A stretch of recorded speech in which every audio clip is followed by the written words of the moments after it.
I hereby call the 315 Special Council meeting to order.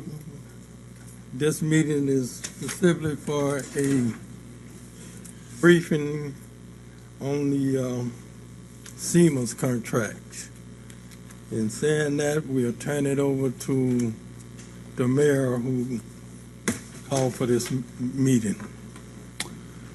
All right. Good afternoon, everybody. Good afternoon. Everybody. Okay. What I would like to do is make a few comments about the contract, or where we are and the things we've done. We have Mr. Chris McNeil, who represents the project, or at least represents the Siemens Corporation here. He's available to you. And there are other subcontractors I see in the room, and we have our legal counsel here. So there may be other people you'd like to hear a little bit from.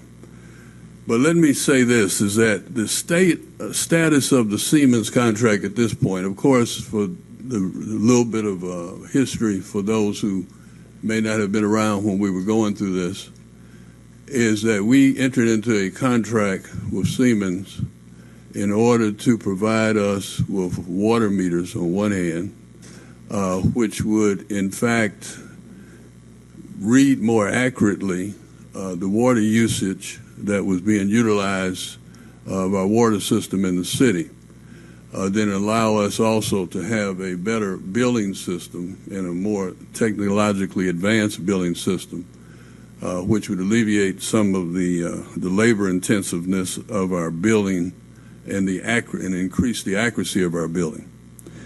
In addition to that, the Siemens project was going to be directed to be a jobs creation program. In other words, one of the things that was critical about the project is that it would have to create jobs. That was one of the ways that it was presented to the council, as well as one of the reasons why I believe that the mayor accepted it at the time, that it was to create an estimated 600-something direct jobs and 400-something indirect jobs. It was important and that Siemens had pledged to make sure that these were jobs for Jacksonians, that the majority of the jobs created would be for Jacksonians. In addition to this, this would enhance our minority contracting, because what it would do was ensure that over 50% of the contracts were in the hands of minority contractors, which of course address a critical need in the city, whereas we know that minority population, actually the black population, which is the majority population really, is suffering from a terrible dearth of representation as it relates to profits from business enterprises. And so those were some of the needs that were to be addressed by the Siemens contract. In addition to that, $25 million worth of the work in the Siemens contract was to address a work that had to be done pursuant to consent agreement, which we were in the process, I think at the time that we entertained the Siemens contract, in the process of coming to an agreement with the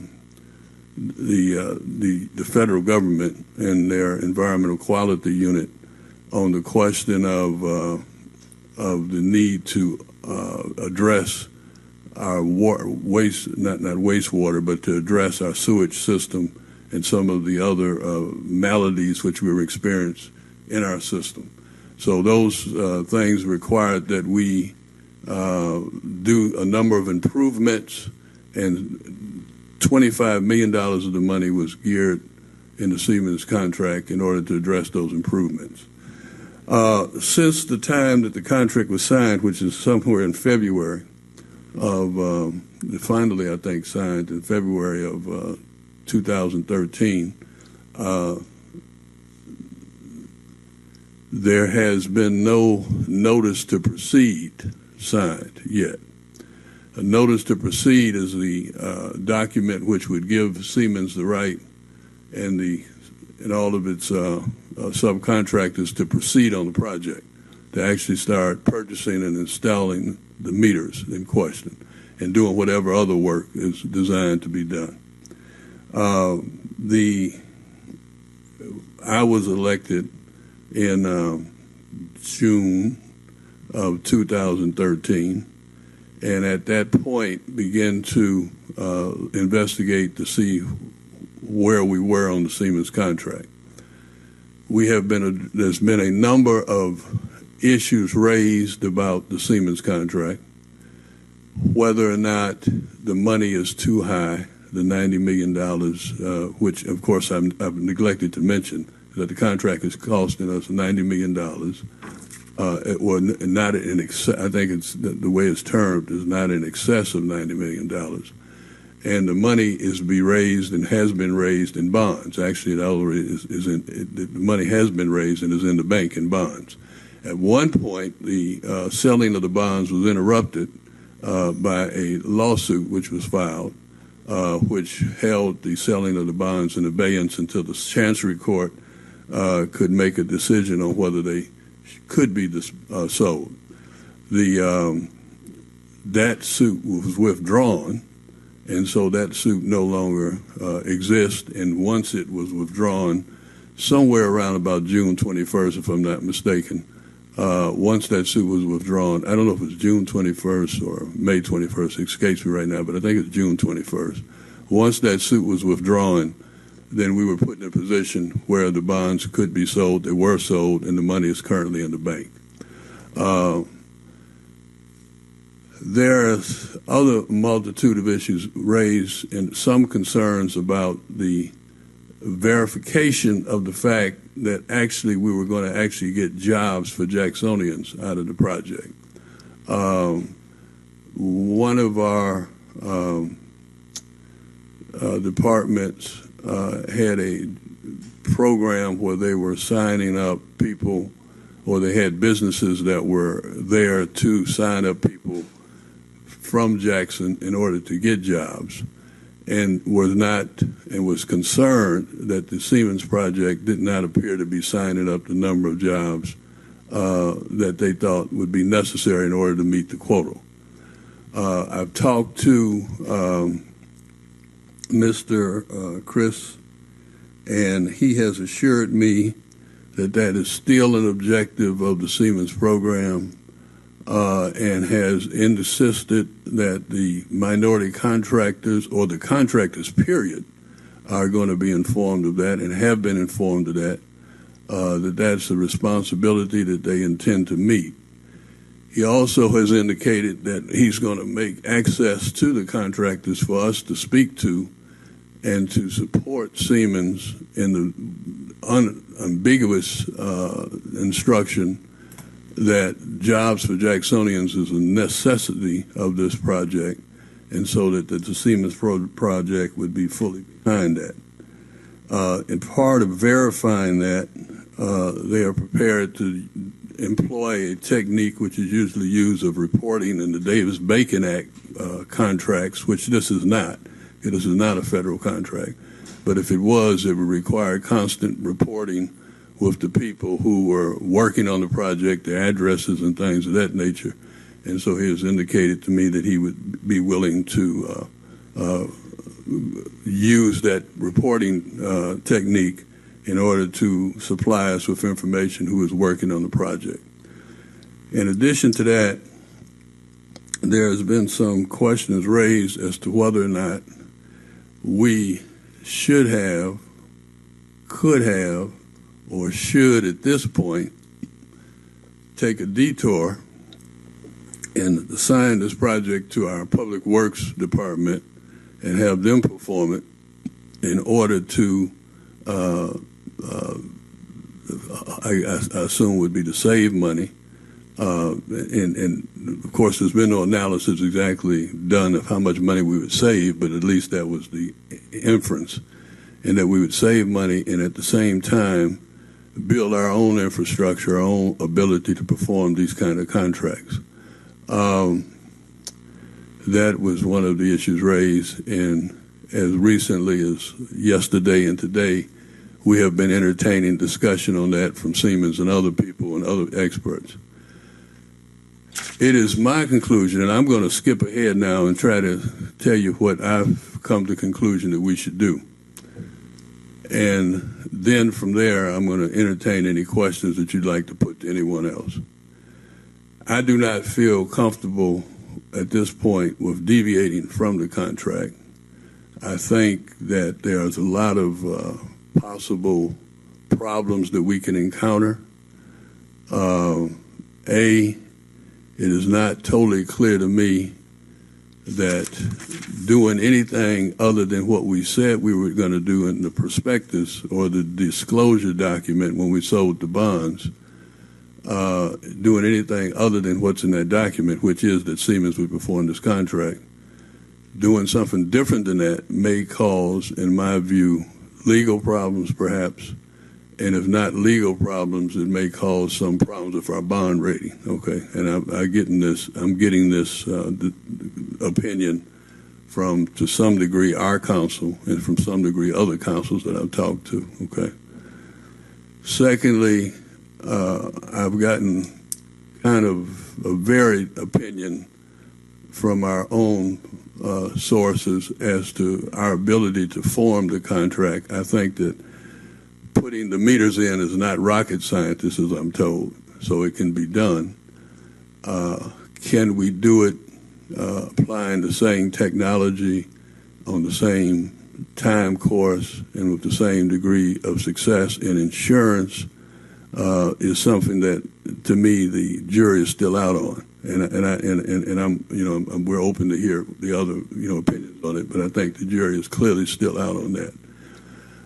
And I'm not sure that, from my examination, that our department is fully confident that we could do it in a timely enough manner in order to have it done in time to start paying off the debt that we have incurred now or will incur with interest payments due. And our reading of the contract is that as of December, the interest payments will start becoming due on the bonds, which we have in fact sold at this point.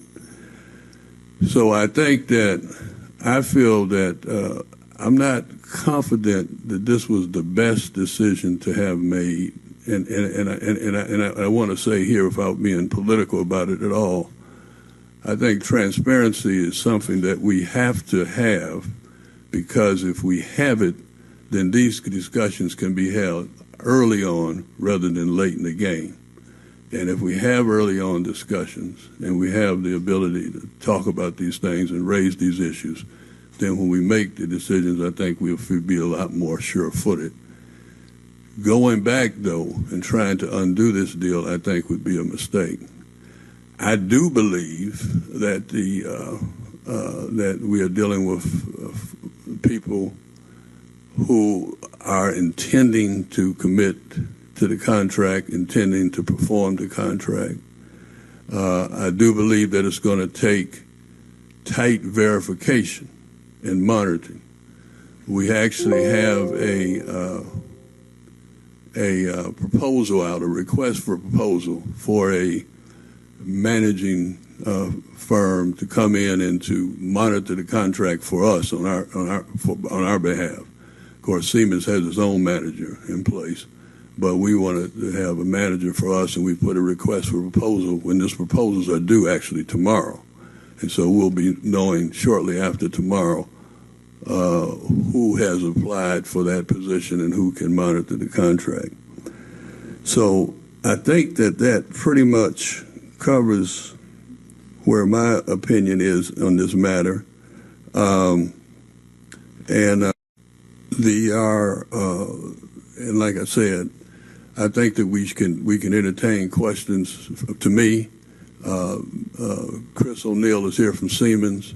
There are some subcontractors here, and there are also the legal department. Now, let me say this, because we were going to say this anyway when we, at any point, we decide to go ahead and sign the notice to proceed.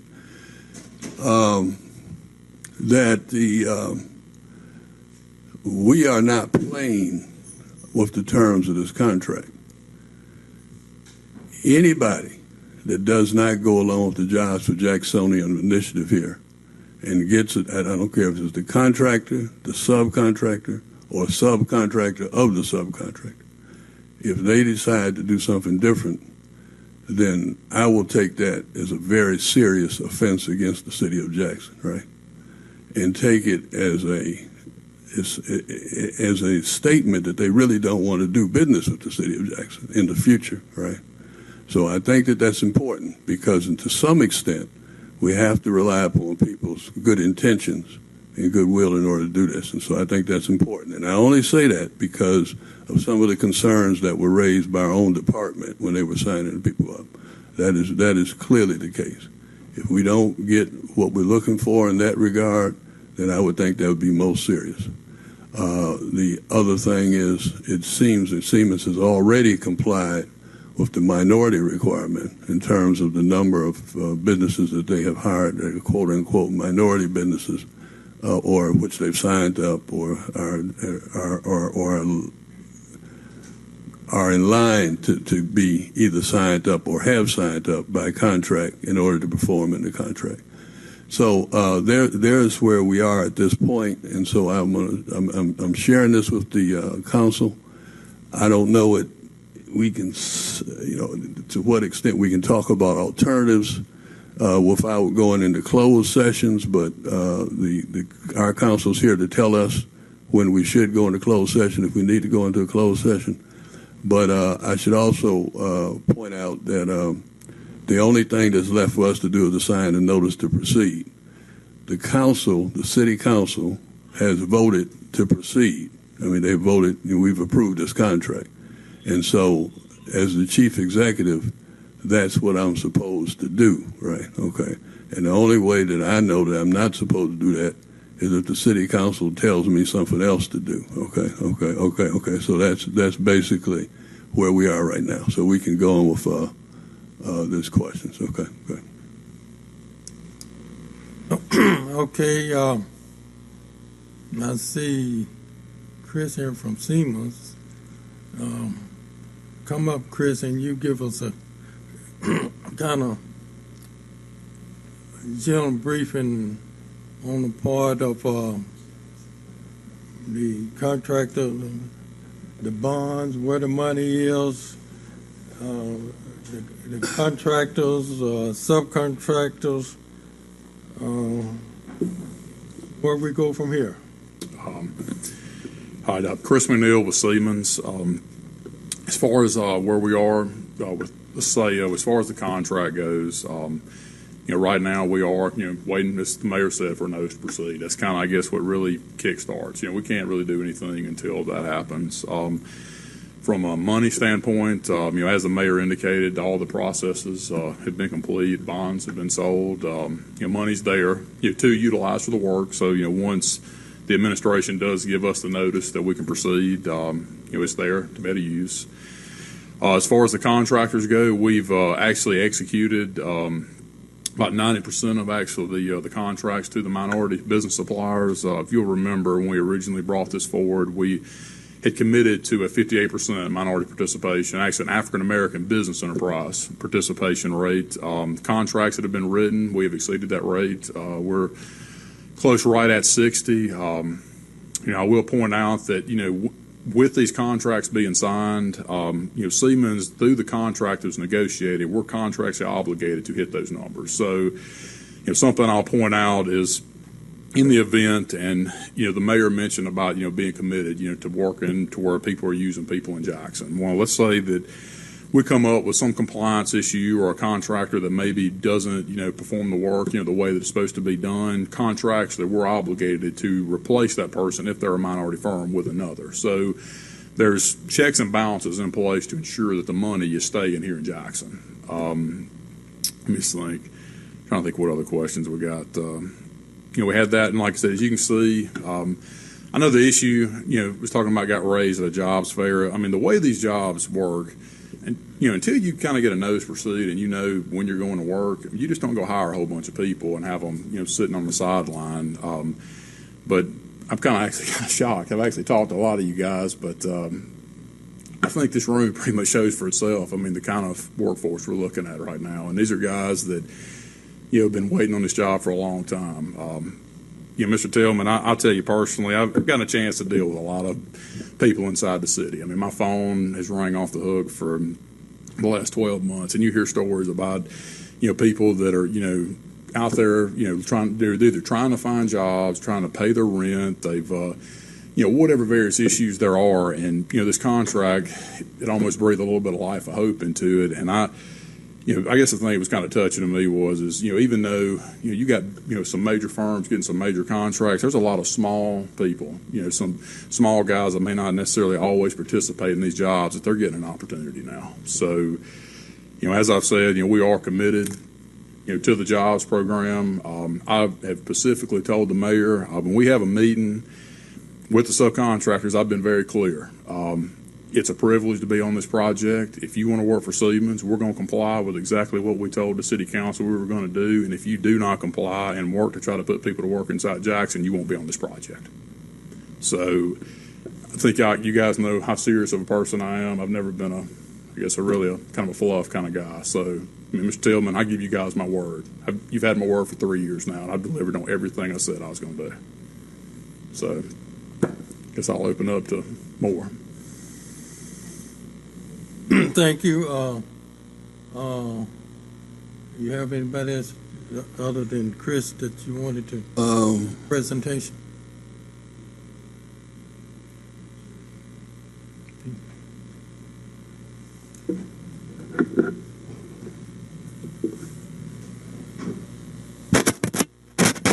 Good afternoon. Peter Tableson, City Attorney. I want to say I think the mayor did a great job summarizing where we are. Yes. Call on him all the time. In all seriousness, the mayor and I have had 5 meetings over the last 2 weeks with respect to this contract. At least 2 of those meetings have been, I think, one-on-one meetings. Others have been in group settings.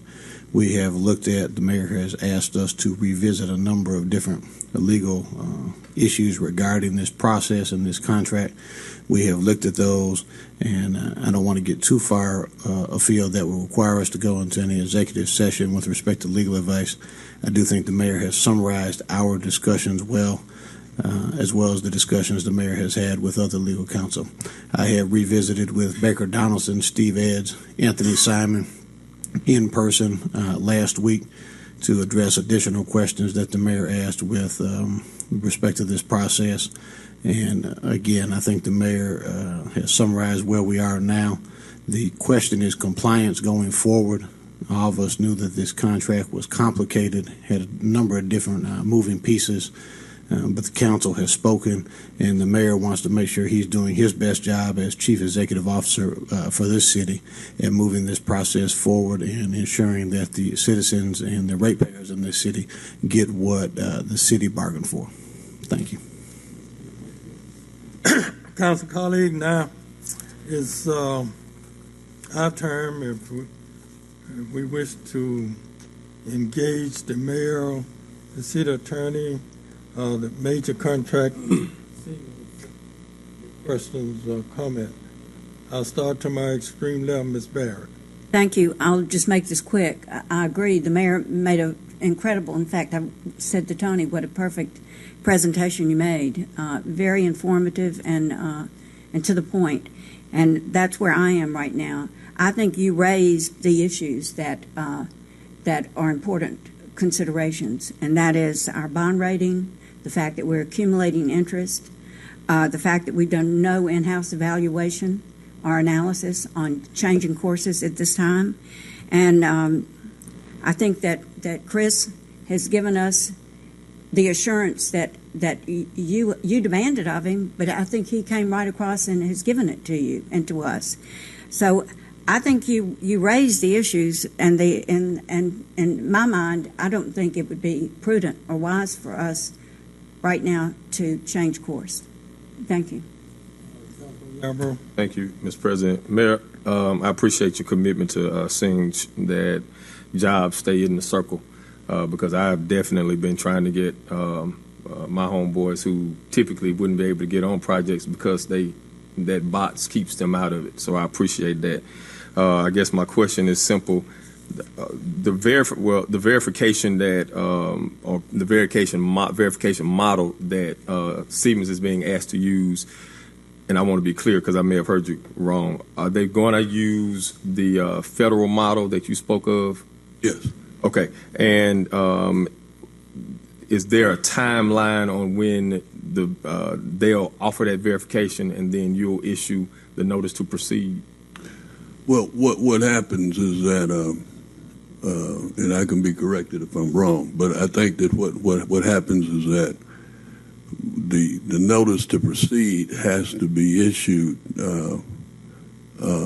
soon, and then what they're going to do is they report as they get these employees, okay, and these employees do the work. Right. Then they're going to report on a monthly basis. Actually, they're going to report on a continuous basis who they have, where they live, and so we'll be able to determine and to monitor and to say for certain that they are actually Jacksonians who are working. Right? Okay. All right. When does the note on this come due? I believe we have to start paying something in December. Yeah, we have to. Yeah, payments. Contract compliance man is telling me that in December. Who is contract compliance? Mr. Kwame Kenyatta. Go ahead. Oh, how you doing, brother? So it's due when? December 1 is the first payment on the interest. June and December 2016 begin to pay on. All right. So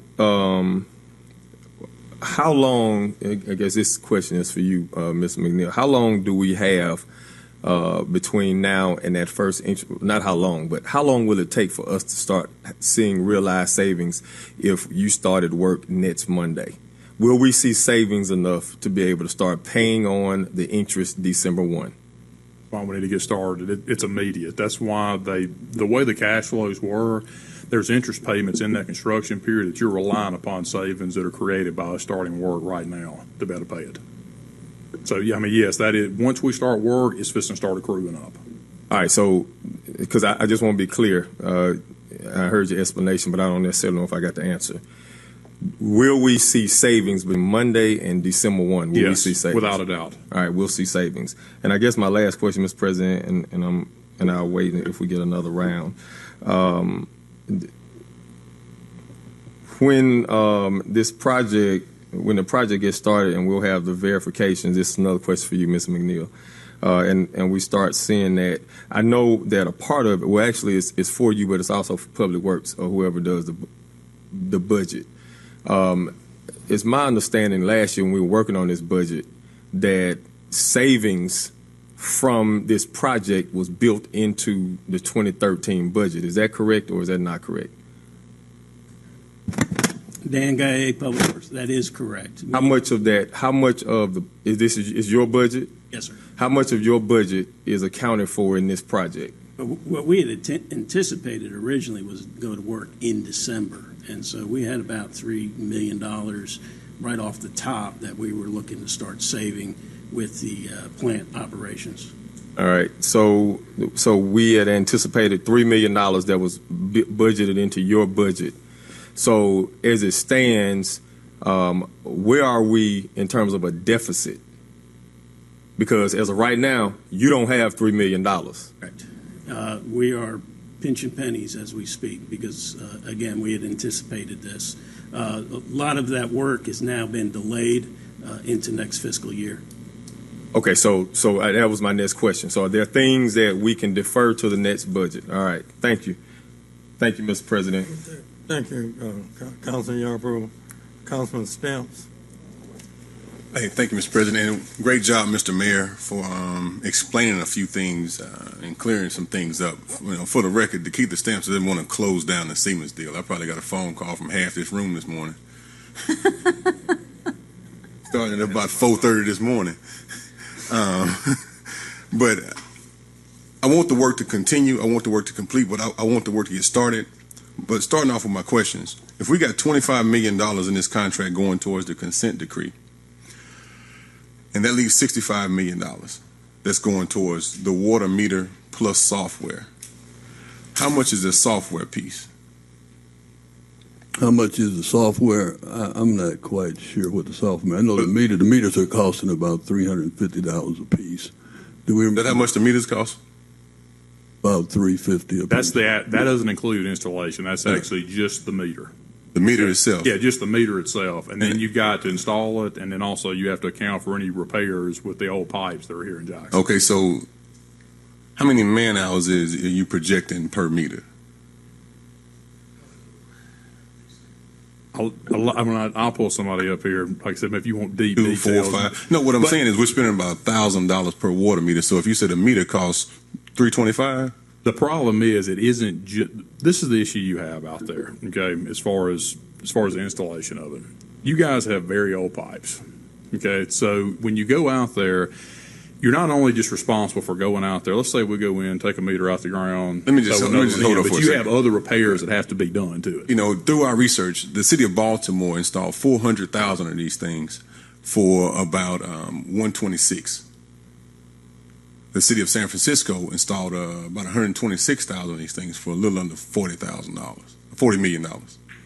So when I say we're going to spend $65 million installing 65,000 of them, that's $1,000 per water meter. That's more than just water meters. You got a complete IT overhaul of the entire. But let me finish my train of thought here. I'll get to that in a second. Now, do you have a subcontracting plan? Yes, subcontracts have already been written. Now, the original plan that was put forth, those people who were involved then are those same people involved now? Yeah, same people. Has the scope of anyone's work changed from the original plan to what you have presented today? From the original plan, yes, and the reason why was the MDA went in on some of the water plant construction. Mm-hmm. They actually disallowed some of the items, so some of them had to be removed, and we had to replace it with additional sewer line work. What brings me to this line of questioning is because in deals like this, you have, in some cases, you have what's called musical chairs, Okay. where everybody comes to the table in the beginning, and a lot of people have verbal contracts. You said you have 90% of your contracts already executed? Yes. That means you have 90% of these people in this room have a contract. Yes. From you. From the majority contractors, yes. I have 90% of them written. What about the subcontractors?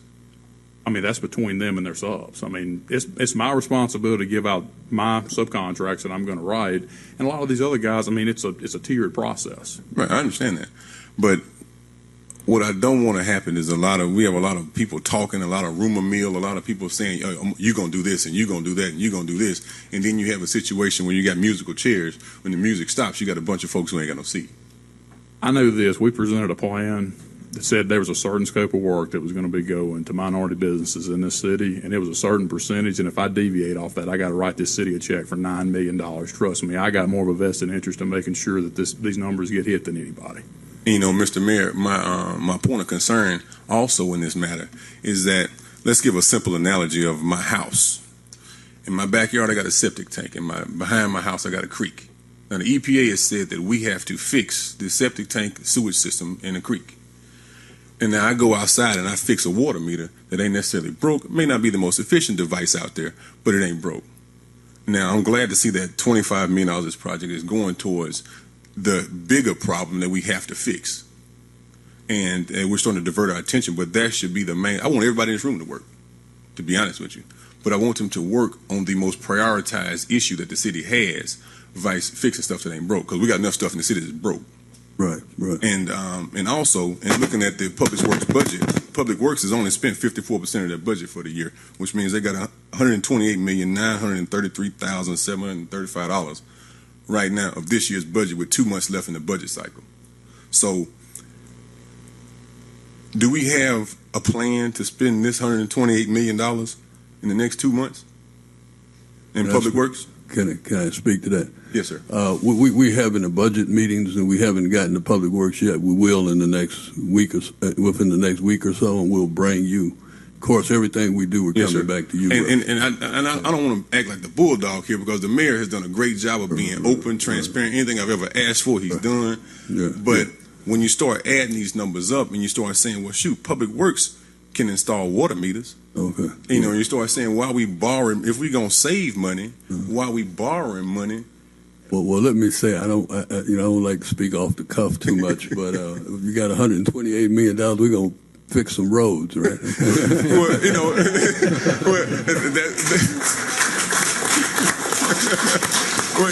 you know, and Mr. Mayor, that brings me to another point. And you know, the mayor gave us this wonderful document last week of the budget status as of on the 18th.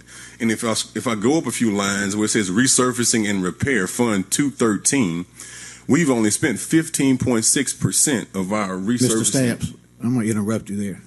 We are not noticed to discuss that Okay, subject. good to go. We have to Right. abide by the Open Okay. Meetings Act. We have not Well- noticed that subject for discussion today. Okay. Well, when looking at Not to step on your toes, okay, Mr. I got you. I appreciate it. Keep me on the line, man. You know, because there's only 7 people that's bonded to the financial affairs of the city. That's the people sitting up here, and we have to act like Mr. Stamps, 8.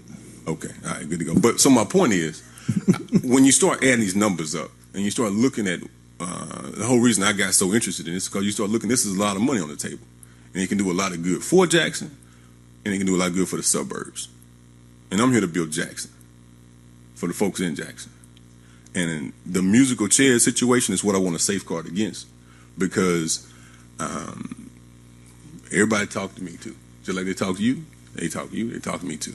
And if you're getting conflicting stories, and I got people, you know, telling me that there's no subcontracted plan. I got people, you know. Got to move on. And then and remember, I'm just not cutting you off. 'Cause I understand. The mayor just has said that. You said that the contractors are available. Of course, Yeah, there's some here in the room, right? There's some that I'm aware of. I mean, I'm not sure I'm not aware of all of them. Right. Okay. Well, let me just say this. I share the same concerns. Share the same concerns. We all have the same concerns, and I'm sure that Chris shares the same concerns. That's why he's willing to speak to his contractors to tell them what they have to do in order to enforce this contract. And I think there's been times in the past where contractors have not done that, even though that was supposed to be what they were supposed to do. And they will not get away with not doing that this time. That's the point that be made. And he said that. I'm saying that. And if we're going to make that work, So, to some degree, when you do a contract, you can't verify everything before it happens. You have to have some confidence in the people you're dealing with. And I think that we're going to get cooperation and get it done. That's just what I'm saying. Okay. Councilman Priestley. Yes, before I get to my question, I'd like to close the loop on line of questioning that Mr. Stamps had begun. So let's just try to build a pie chart and break down this $90 million, just in terms of materials and the meters and other just pure equipment for this deal, Mr. McNeil. What amount is that? I don't even have the documentation sitting in front of you. You're asking me to be an accountant right now. Well, no, I'm just people are concerned and they're getting conflicting numbers. Just how much of this is materials, how much of this is going to be for labor, how much of this is going to be for. We've said $25 million for things related to the consent decree, and I would like to note, just as a standing matter, I think we are in a difficult budgetary position because we've made an agreement for the consent decree without necessarily being sure of how we're going to pay for that, and so we are now trying to connect every project in the city is now in some ways connected to the consent decree and trying to figure out how to pay for it. So the numbers that I'm looking for, maybe we'll have to do this at a separate date before we vote on the notice to proceed, is just a simple pie chart breakdown between materials, labor, the software billing system, training for people, treatment facility work, and the extent to which any guarantee on performance has been factored in terms of the total contract price. So that, I guess, if you're saying you don't have the numbers, that's just more of what I'd hope to get shortly. Yeah, as far as that, I don't mind showing you that at all. From a cost standpoint, it's all from a costing standpoint. show you whatever you need to know. MDA has reviewed this process. They reviewed the cost. I mean, this is a state program, folks. I mean, this isn't something that Siemens just streamed up out of the sky. At the end of the day, we abide by their guidelines. And, one of the questions, they got brought up. I know you brought up the question about Baltimore, San Francisco, whatever else. Let's take one thing, for instance. I know this just off the top of my head. When you look at meters, there is from this side all the way over here to this side. I mean, I guess it's almost like you can buy a Pinto or you can buy, a Maserati. I mean, whatever, there's a wide range.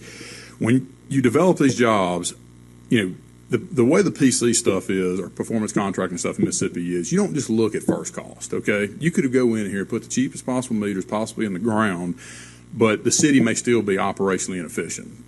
Take, for instance, there's the actual manufacturer that's on this job. They got what they call remote disconnects, okay? If you didn't know this, City of Jackson right now has about 500 shutoffs and turn-ons per day of people that's not paying, okay? So what happens is that's trucks that go out there, fuel that's being spent, trucks on the road, you got insurance, all this other stuff, and by putting those remote disconnects in there, which was, I think it was about a $6 or $7 million ops, if I remember right. Don't hold me to it. I don't have my paperwork in front of me. But that option alone is saving the city $800,000 a year that we're guaranteeing in that contract. So, while, I don't know what San Francisco did and what Baltimore did, the only thing I can say is we took, an entire year to do this analysis. The state looked at this analysis to ensure that from you look at cost, you look at savings, and the goal of the state is you try to get as much as you possibly can get done basically within that term. So that's how basically the project came to be. That made sense for Jackson. You go somewhere else that doesn't have a whole bunch of other turnoffs, it may not necessarily make sense, but that's why you got the MDA there. They're the ones that basically regulate what we can do and what we can't do. Follow-up question. What effect, if any, will this project have on the water bills people are paying? Are the water bills going to go up, go down, stay the same? No, I mean, the water bills, you will actually be paying for what you're using. It's what happens is a meter, over time they become less accurate. You put a new one in the ground, naturally, yes, people's water bills that, have inaccurate meters, they'll be paying for what they're using, but it is not a rate increase. When I have to go back and visit the voter that lives in Presidential Hills, and can I give them some estimate of how much their water bill might increase or decrease or change? The actual the testing of the city, I think it was at about 88% accurate. That was citywide now. So you look on average, the system is losing somewhere about 12%. Okay, just system wide. Now you may have some people, their water bills may not go up at all. You got some people that it may go up, maybe 20%. But here's something to think about when. As far as water meters, they don't pick on certain demographics or anything like that. You take, for instance, let's take somebody that can't afford to pay their water bill every month. And maybe there's somebody that goes in, maybe they get their water cut off maybe every 4 to 5 months. Well, when you get your water turned off, you get your meter pulled out of the ground. Then when you turn your water back on, you get a new meter put in the ground. So that person there has probably got an accurate meter that's paying 100%. But somebody that maybe paid their water bill for 50 years, never missed a beat, and rocked on may have the most inaccurate meters out there. So it's not like you can go and say this specific part of the city is where all the money's coming from. Right? So just to be clear, there's no real hard analysis that I can tell folks to expect your water bill to change. No, look, we pulled forward, I think it was a little over 400 meters spread out. It was through a statistical sampling throughout the city. Okay. And that's when the test results came back. I think it was at 87.5%, 88%. So you take that sampling, on average, you're looking at 12%. Some people may see 1%, some people may see 20%, but on the average, it's going to be somewhere right there around 12%. All right, thank you. And let me say this. I think that it's no question the bills are going to go up. A lot of people's bills are going to go up, and that's something we've been talking about. So I think that's when we go to budget period, we have to be concerned about the vulnerable. In other words, we have to be concerned about setting aside money for vulnerable people who have fixed income and things of that nature. And then we also are going to invite Siemens and these subcontractors to contribute to whatever fund we set up, okay, in order to help the vulnerable, right? Okay. Thank you. Okay, thank you. Before round one, two, which is going to be very short, because we have another special meeting coming up. It's a lot of money. And I truly hope that the contractor, the subcontractors, all of you be fair with Jackson that are working. So many times, the contractors and the little man still suffer. He get the bare minimum wage. Everything else is just so minimum. Those are the people that we're trying to help. Those are the people who are scuffling daily. And those young people, and I'm glad to see these young people around the wall, they have young families trying to send their children to schools. And if contractors and subcontractors not fair, they still suffer. That always has concerned me, the little man. The little man. Now, it's another part that I'm really concerned about. We have a program in this city called First Start. And our mayor has kind of pushed this. That's where we have young men, young ladies who've been incarcerated, and they're back trying to get a first start in life. We have that program in Jackson. Man, I hope we push that they participate in this program also. And I heard clearly when Chris said that some small business will have an opportunity to participate and do business, otherwise they would not have a chance. That's the training part of it. If these young people are trained, they can continue to work for the city, they can continue to work for contractors, subcontractors, because they have the training, if it's done right. That truly concerns me. Giving people a true opportunity.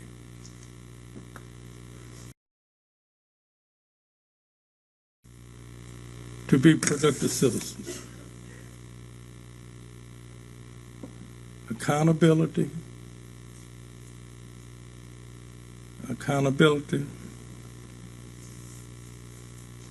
is very important. It's a lot of money. A lot of questions being raised. My phone jump off the hook, and all the other council members and the mayor.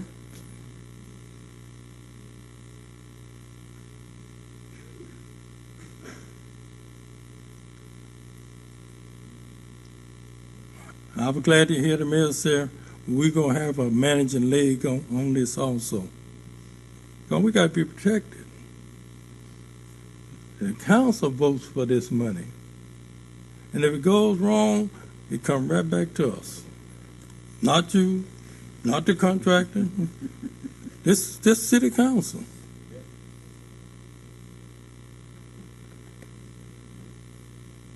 So let's be fair. Let's make sure we do what's legal.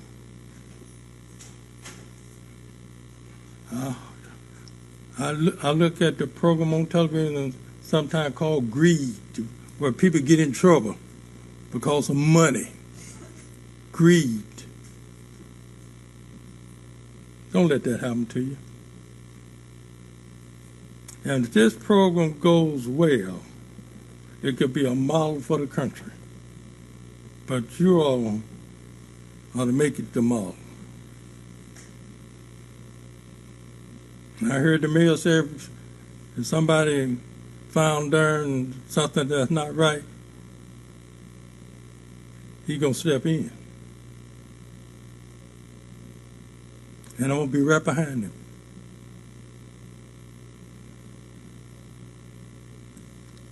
Public notice to proceed is pending. Councilman Priester just asked for some information. Others will ask for some information. As soon as you all get that information in, we're going to be ready to proceed. Now that's left up to you when you get the information in. We're going to still raise questions. Public still going to raise questions. We're going to still ask questions. Because the public ask those questions.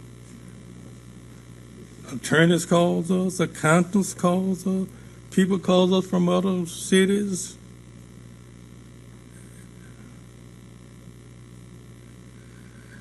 We just don't sit here and try to think of questions come to us. Round 2. You have any additional questions? I have nothing, thank you. I do. Thank you, Mr. President. Mr. Gaillet, if you come back for a second, please. This has to do with question about water rate increase. One of the other reasons, other than the jobs and that stuff, that I supported the project was because this particular project, it was my understanding, was to help us to offset an almost 100% rate increase. So let's be very clear. We're facing a rate increase at some point anyway. So let's go on and say that out loud so that when it happens, nobody's shocked and surprised. With this project or without this project, there's still going to be some kind of a water rate increase we're going to have to entertain. That doesn't mean it's going to happen, but we're going to have to entertain it. So, Mr. Gaillet, I just want to be sure that I'm clear about this. How much will this project offset the rate increase? Do you know? I thought there was an analysis that we were provided with at one point. Dan Gaillet, Public Works. This will help offset the rate increase. That's part of what we're working on right now. Under the prior administration, that was part of the reason the previous mayor did not bring a balanced budget to this body.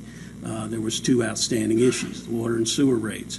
We're still working through it. We haven't had our chance. We're meeting with the mayor Wednesday to sit down and still work through the issue. But I can tell you it's going to offset. But you're right, at some point we've got to raise rates. And so we've got lots of problems out there that we're trying to address, and this is part of it. Thank you, Ms. Gaillet. Just a final thought. Although we have as a council, we got a responsibility to you guys as contractors to make sure the playing field is level.